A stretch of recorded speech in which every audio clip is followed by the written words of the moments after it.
Welcome back to my channel. ಇವತ್ತು ಬೆಳಗ್ಗೆಯಿಂದ vlog start ಮಾಡ್ತಾ ಇದ್ದೀನಿ. ಮನೆಯಲ್ಲಿ ಎಲ್ಲ ಕೆಲಸ ಮುಗಿಸಿ ಪೂಜೆ ಎಲ್ಲ ಮಾಡಿ ನಾವು ಹೊರಟಿರೋದು ರಾಮೋಹಳ್ಳಿಗೆ. ರಾಮೋಹಳ್ಳಿಲಿರೋ ಮುಕ್ತಿನಾಗ ಟೆಂಪಲ್ಗೆ. ನಿಮಗೆ ಆಲ್ರೆಡಿ ನಾನು ಹಳೆ ವ್ಲಾಗಲ್ಲಿ ತೋರಿಸಿದ್ದೆ ಟೆಂಪಲ್ ಡೀಟೇಲ್ಸ್ ಎಲ್ಲ. ಸೊ ಇಲ್ಲಿ ನಾನು ದೇವಸ್ಥಾನಕ್ಕೆ ಪೂಜೆಗೆ ಬೇಕಾಗಿರೋ ಐಟಮ್ಸು ಅಂದರೆ ನಾಗರಕಲ್ಲು ಪೂಜೆ ಮಾಡೋಕ್ಕೆ ಏನೇನು ಬೇಕು ಕ್ಲೀನ್ ಮಾಡೋದಕ್ಕೆ, ಸೊ ಎಲ್ಲ ಐಟಮ್ಸ್ ಎಲ್ಲ ತೊಗೊಂಡು ನಾವು ಹೊರಟ್ವಿ. ನಾವು ಹೊರಡೋಷ್ಟೊತ್ತಿಗೆ ಆಲ್ಮೋಸ್ಟ್ ಒಂದು 11 ಆಗಿತ್ತು.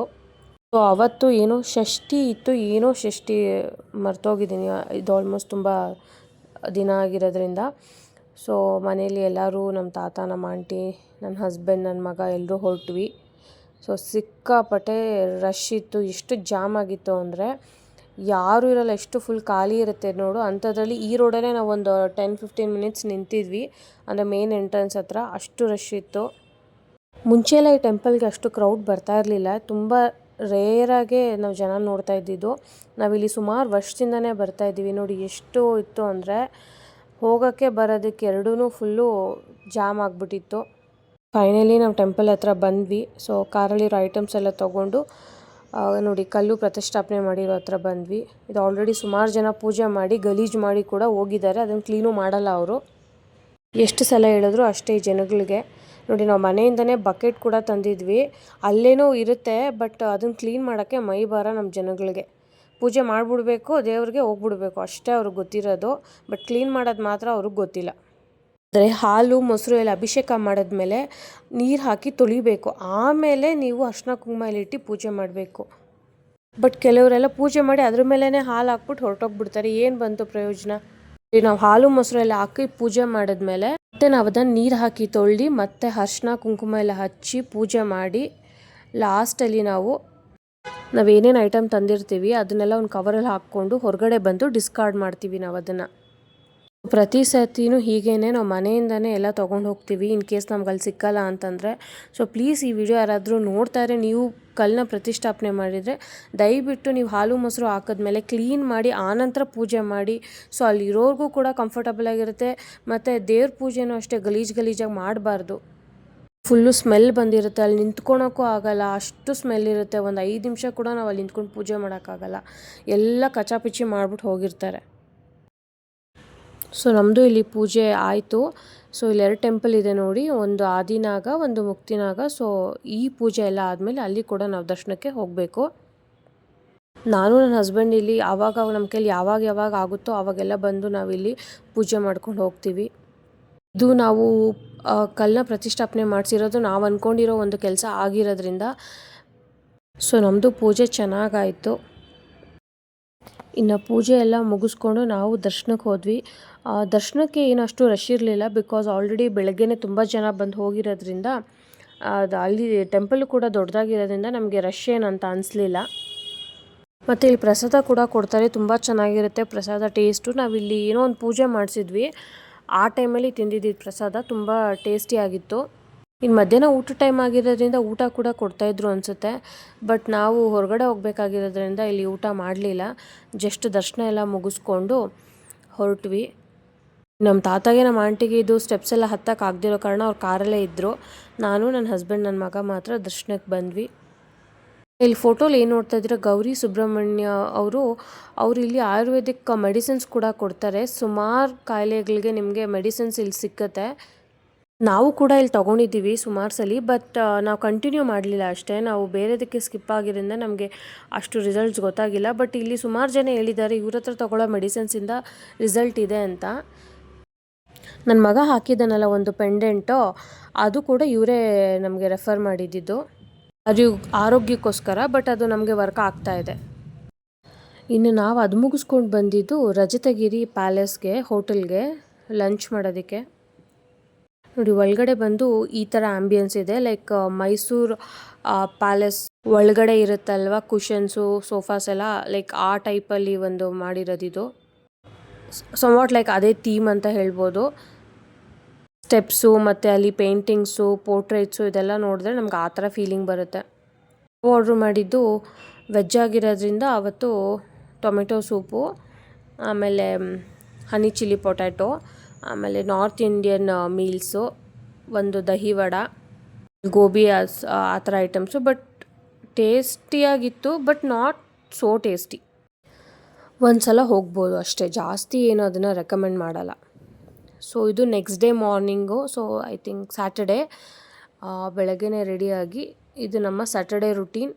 ನಮ್ಮದಲ್ಲದೆ ಇದ್ದರೂ ನನ್ನ ಹಸ್ಬೆಂಡು ಇದು ರುಟೀನ್ ಸ್ಯಾಟರ್ಡೇ. ಶನೇಶ್ವರ ಸ್ವಾಮಿ ದೇವಸ್ಥಾನಕ್ಕೆ ಅವರು ಎಳ್ಳು ಬತ್ತಿ ಹಚ್ಚೋಕ್ಕೆ ಮತ್ತು ಸ್ವಾಮಿ ದರ್ಶನ ಮಾಡೋಕ್ಕೋಸ್ಕರ ಎವ್ರಿ ಸ್ಯಾಟರ್ಡೇ ಬರ್ತಾರೆ. ಸೊ ಇವತ್ತು ನಾವು ಫ್ರೀ ಇದ್ದಿದ್ದರಿಂದ ಏನೂ ಕೆಲಸ ಇಲ್ಲದೆ ಇರೋದ್ರಿಂದ ನಾವು ಬಂದ್ವಿ ಅವ್ರ ಜೊತೆ. ಸೊ ಟೆಂಪಲ್ದು ದರ್ಶನ ಎಲ್ಲ ಮುಗಿಸ್ಕೊಂಡು ಎಳ್ಳು ಬತ್ತಿ ಎಲ್ಲ ಹಚ್ಚಿ ಸ್ವಲ್ಪ ಹೊತ್ತು ದೇವಸ್ಥಾನದಲ್ಲೇ ಕೂತ್ಕೊಂಡು ಆರಾಮಾಗಿ ಒಂದು ಸ್ವಲ್ಪ ಹೊತ್ತು ದೇವ್ರ ಹತ್ರ ಭಕ್ತಿಯಿಂದ ಬೇಡಿಕೊಂಡು ನಮ್ಮ ಒಂದು ಸ್ಯಾಟರ್ಡೇ ಡೇನ ಸ್ಟಾರ್ಟ್ ಮಾಡಿದ್ವಿ. ಸೊ ಹೀಗಿತ್ತು ನಮ್ಮ ಒಂದು ಸ್ಯಾಟರ್ಡೇಯ ಸ್ಟಾರ್ಟಿಂಗ್ ಡೇ. ಇದು ಎಷ್ಟೋ ಜನಕ್ಕೆ ಹ್ಯಾಬಿಟ್ ಆಗಿರುತ್ತೆ, ನಾನು ನೋಡಿದ್ದೀನಿ. ಎಳ್ಬತ್ತಿನ ಕಂಪಲ್ಸರಿ ಸ್ಯಾಟರ್ಡೇಸ್ ಬಂದು ಹಚ್ತಾರೆ. ನಾವು ಕೆಲವೊಂದು ಸತಿ ಸ್ಕಿಪ್ ಮಾಡ್ತೀವಿ, ಬಟ್ ಕೆಲವರಂತೂ ಅಟ್ ಎನಿ ಕಾಸ್ಟ್ ಬಂದೇ ಬರ್ತಾರೆ. ಎಷ್ಟು ಅವ್ರಿಗೆ ಅದು ಅಟ್ಯಾಚ್ಡ್ ಆಗಿರುತ್ತೆ ಅಲ್ವಾ, ಎವ್ರಿ ಅವ್ರದ್ದು ರುಟೀನ್ ಏನಿರುತ್ತೆ. ಸೊ ಅಲ್ಲೇ ಎಳ್ನೀರು ಕೂಡ ತೊಗೊಂಡು, ಸಿಕ್ಕಾಪಟ್ಟೆ ಬಿಸಿಲಿರೋದ್ರಿಂದ ಸೊ ಎಳ್ನೀರು ಕೂಡ ಕುಡ್ಕೊಂಡು ನಾವು ಹೊರಟಿದ್ದು ಜಯನಗರ ಸೈಡು. ಜಯನಗರ್ಗಿಂತ ಆ ಕಡೆ ಅಂತಲೇ ಹೇಳ್ಬೋದು. ಯಾವ ಪ್ಲೇಸ್ ಅಂತ ನಾನು ಮರ್ತೋಗ್ಬಿಟ್ಟಿದ್ದೀನಿ, ಸ್ವಲ್ಪ ಜಾಸ್ತಿ ದಿನ ಆಗಿರೋದ್ರಿಂದ. ಟ್ಯಾಬ್ ತೊಗೊಬೇಕಾಗಿತ್ತು ನನ್ನ ಮಗನಿಗೇನೋ ಒಂದು ಪರ್ಪಸ್ಗೋಸ್ಕರ. ಸೊ ನಾವು ಆ್ಯಕ್ಚುಲಿ ಹೊಸ ಟ್ಯಾಬಲ್ಲ, ಸೆಕೆಂಡ್ಸ್ ಟ್ಯಾಬು. ಸೊ ಅದಕ್ಕೆ ಇಷ್ಟು ದೂರ ಬಂದ್ವಿ. ಇಲ್ಲಿ ನೋಡಿ, ಇದೇ ಶಾಪ್ ಇದು. ಬಟ್ ಇಲ್ಲಿ ಸೆಕೆಂಡ್ಸ್ ಟ್ಯಾಬು ನಿಮಗೆ 2000-3000ಇಂದನೇ ಸಿಕ್ಕುತ್ತೆ. ನಮಗೆ ಅಷ್ಟರದೇ ಬೇಕಾಗಿತ್ತು ಅಂದ್ಬಿಟ್ಟು ನಾವಿಲ್ಲಿ ಹುಡ್ಕೊಂಡು ಬಂದ್ವಿ. ಇವ್ರದ್ದು ಇನ್ಸ್ಟಾಗ್ರಾಮಲ್ಲಿ ಪೇಜ್ ಇದೆ, ತುಂಬ ಒಳ್ಳೊಳ್ಳೆ ಆಫರ್ಸ್ ಬಿಡ್ತಾ ಇರ್ತಾರೆ ಎವ್ರಿ ವೀಕು. ಸೊ ಅದಕ್ಕೋಸ್ಕರ ಅಂತ ಹುಡ್ಕೊಂಡು ಬಂದ್ವಿ. ಬಟ್ ನಮಗೆ ಸಿಕ್ತು. ಬಟ್ ಪ್ರಾಬ್ಲಮ್ ಏನಾಯಿತು ಅಂದರೆ, ನಾವು ಯೂಸ್ ಮಾಡಬೇಕು ಅಂದ್ಕೊಂಡಿರೋ ಆ್ಯಪ್ ಇದಕ್ಕೆ ಸಪೋರ್ಟ್ ಆಗಲಿಲ್ಲ. ಅದು ಮನೆಗೆ ಹೋದ್ಮೇಲೆ ಗೊತ್ತಾಯಿತು. ನೋಡಿ, ಎಲ್ಲ ತೊಗೊಂಡು ಹೊರಟ್ವಿ. ಮನೆಗೆ ಹೋಗಿ ಆ್ಯಪ್ನ ನಾವು ಇನ್ಸ್ಟಾಲ್ ಮಾಡಿದಾಗ ಗೊತ್ತಾಯಿತು ಅದು ಆಗಲಿಲ್ಲ ಅಂತ. ಮತ್ತೆ 2 ಸಲ ಬರೋ ಥರ ಆಯಿತು. ಅದು ನೆಕ್ಸ್ಟ್ ವೀಡಿಯೋಲಿ ಶೇರ್ ಮಾಡ್ತೀನಿ ಡೀಟೇಲ್ಸ್ ಎಲ್ಲ. ಸೊ ಆನ್ ದ ವೇ ಬರ್ತಾ ಹೊಟ್ಟೆ ಹಸಿತಾಯಿತ್ತು ಸಿಕ್ಕಾಪಟ್ಟೆ. ಸೊ ಇಲ್ಲಿ ಒಂದು ಪುಡಿ ಮಸಾಲೆ, ಒಂದು ಮಸಾಲೆ ಮತ್ತು ಒಂದು ಚಾಟ್ಸ್ ತೊಗೊಂಡ್ವಿ. ಸೊ ಬೇಗ ಕ್ವಿಕ್ಕಾಗಿ ಲಂಚ್ ಮುಗಿಸ್ಕೊಂಡು ಸಂಜೆ ವಾಕಿಂಗ್ ಆ್ಯಸ್ ಯೂಶ್ವಲ್ ನಾನು ಹಳೆ ವ್ಲಾಗಲ್ಲಿ ತೋರಿಸಿದ್ದೆ, ವಾಕಿಂಗ್ ಬಂದ್ವಿ. ಅವ್ನು ಸೈಕ್ಲಿಂಗ್ ಬಂದ ನನ್ನ ಮಗ. ಬಟ್ ನನ್ನ ಹಸ್ಬೆಂಡ್ ಇರಲಿಲ್ಲ ಇವತ್ತು. ಸೊ ನಾವಿಬ್ಬರೇ ಬಂದ್ವಿ.